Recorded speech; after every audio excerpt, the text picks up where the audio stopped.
안녕하세요. 개인회생 길잡이 김은천 변호사입니다. 오늘은 제가 개인회생 절차를 진행하는 데 있어서 변제계획안을 짜는 방법에 대해서 설명을 드릴 건데요. 이제 저 같은 경우는 사실 공부를 할 때도 그렇고 이렇게 알고리즘으로 도식화해가지고 이해하는 걸 좋아하거든요. 그래서 지금 제가 오늘 설명드릴 내용은 개인회생 절차를 진행할 때 변제계획안이 어떤 알고리즘에 의해서 작성이 되고 그 플로우를 따라가다 보면은 개별 쟁점들이 또 나오거든요. 그래서 무수히 많은 쟁점들이 있는데 이 쟁점이 어떤 부분에서 나오는구나, 요거를 이해하실 수 있을 거예요. 그래서 전체적인 그림을 보시는데 큰 도움이 될 거라고 자부하고요. 한번 시작해 보도록 하겠습니다. 변제계획안을 작성하기 위해서는요, 일단은 먼저 총 변제금 계산을 하셔야 되고, 그 다음에 청산가치 계산하셔야 되고요, 그 다음에 청산가치 보장의 원칙이 만족되는지를 확인하기 위해서 계산했던 총 변제금하고 그 다음에 청산가치를 비교해야 되고요, 그 데이터를 토대로 해서 변제금이나 변제기간을 조정하는 그런 절차로 진행이 되는데, 하나씩 설명을 드려볼게요. 일단 첫 번째는 이제 월 변제금을 통한 총 변제금의 계산이에요. 그래서 월 변제금은 사실 쉽게 계산할 수가 있어요. 그래서 소득에서 최저 생계비를 공제하면 내 월 변제금이 나오게 됩니다. 그럼 여기서 등장하는 쟁점이 뭐겠어요? 소득을 산정을 하는 방법이 등장하겠죠. 그래서 많은 영상들이 있는데, 이제 소득을 산정할 때 이제 근로소득자는 소득을 어떻게 산정하는지, 그 다음에 프리랜서, 그 다음에 자영업자분들은 소득을 어떻게 산정하는지에 대한 영상들이 많이 있고요. 요 쟁점에서 이제 등장을 하는 거고요. 두 번째로는 이제 최저 생계비를 산정하려면 부양가족 수를 알아야겠죠. 그래서 부양가족 수를 산정하는 방법, 배우자, 자녀, 부모님 부양가족으로 인정받을 수 있는지 여부가 여기서 문제가 되는 겁니다. 그 다음에 여기서 추가적으로 검토해야 될 사항은 추가 생계비. 그래서 추가 생계비도 여기서 이제 검토가 되는 거예요. 그래서 주거비, 의료비, 그 다음에 교육비 같은 경우에 추가적으로 내가 인정받을 수 있는 생계비 항목이 있으니까 여기서 검토가 되고요. 또 추가적으로 검토되는 쟁점은 내 소득이 최저 생계비에 못 미쳐요. 그래서 소득이 굉장히 적은 상황에서는 어떻게 해야 되는지에 관한 문제도 여기서 등장을 하게 됩니다. 그렇게 해서 뭐 어쨌든 소득과 그 다음에 최저 생계비를 고려해가지고서는 월 변제금이 나오면 개인회생 3년간 진행하니까 곱하기 36을 하게 되면 내가 개인회생 절차를 진행하면서 변제하는 총 변제금이 나오게 됩니다. 그래서 쉽게 한번 예를 가지고 왔어요. 그래서 소득이 250만 원인 1인 가구 채무자가 총 변제금이 얼마냐? 일단 월 변제금부터 계산해야겠죠? 그러면 250만 원에서 1인 가구니까 최저 생계비 143만 원 공제하면 107만 원이 나오고요. 이거는 당연히 추가 생계비는 없다라고 가정을 하고 계산한 거예요. 그럼 107만 원으로 36개월 변제를 하게 되면은 총 3,852만 원을 변제하시게 되는 겁니다. 두 번째는 이제 청산가치를 산정을 해야겠죠. 청산가치는 내가 지금 가진 재산을 몽땅 처분을 했을 때 채권자가 얼마 가져갈 수 있느냐, 이게 청산가치입니다. 그래서 파산 절차에서 온 개념인데요. 여기서 이제 청산가치를 산정하는 부분에 대해서 문제가 되고, 이런 부분에 대해서도 사실 영상이 많이 있죠. 그래서 대표적으로 부동산이나 차량의 청산가치는 어떻게 산정할 것이냐, 실거래가에서 담보가치를 빼야 되죠.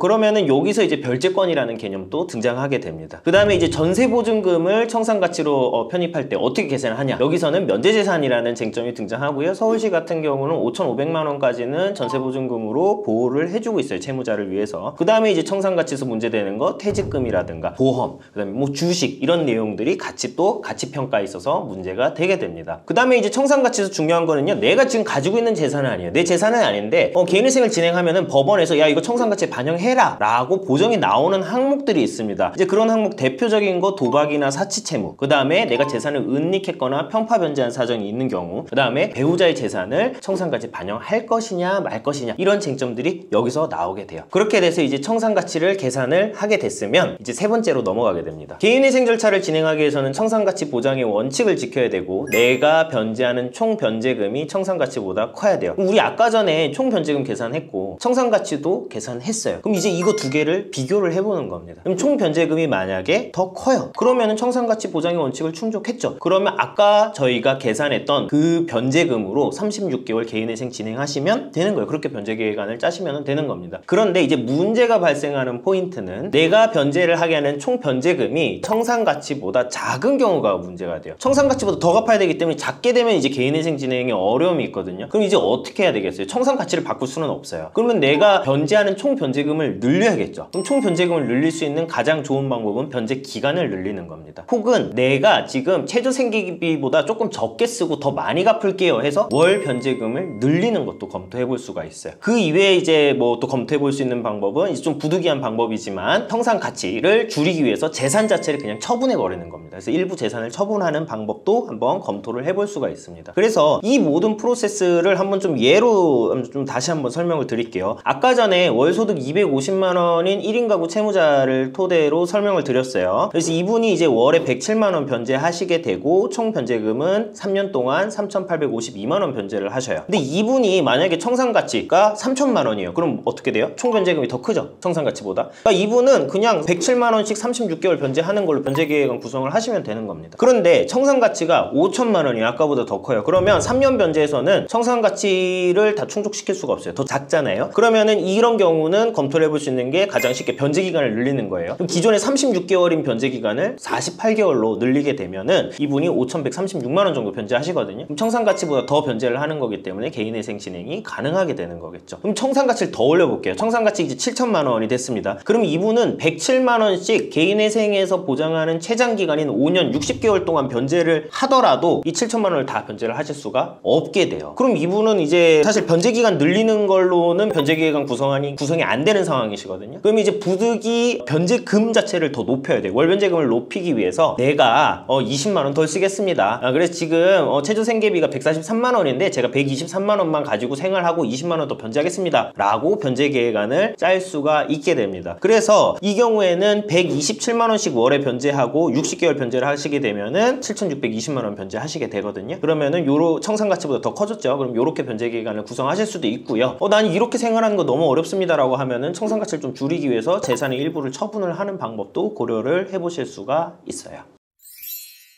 오늘은 변제계획안을 짜는 알고리즘을 한번 설명을 해드렸어요. 그래서 항목별로 이렇게 설명을 드렸는데 사실 이 영상 보시고 이해가 잘 안 간다 그러면은 공대 출신인 제가 직접 만든 변제금 계산기가 저희 회사 홈페이지에 있습니다. 그래서 거기다가 그냥 정보 입력하시면 바로 나와요. 광고나 개인정보를 구질구질하게 요청하지 않기 때문에 그냥 깔끔하게 사용하실 수 있고요. 저도 상담 과정에서 급하게 좀 계산 필요할 때는 좀 잘 이용을 하거든요. 그래서 쉽게 이용하실 수 있으니까 한번 참고해 보시면 좋을 것 같고, 관련해서 궁금하신 점 있으시면은 댓글 남겨주시면 제가 주기적으로 확인해서 댓글 달아드리고 있어요. 언제든지 편하게 문의 부탁드리겠습니다. 오늘 영상 여기까지입니다. 감사합니다.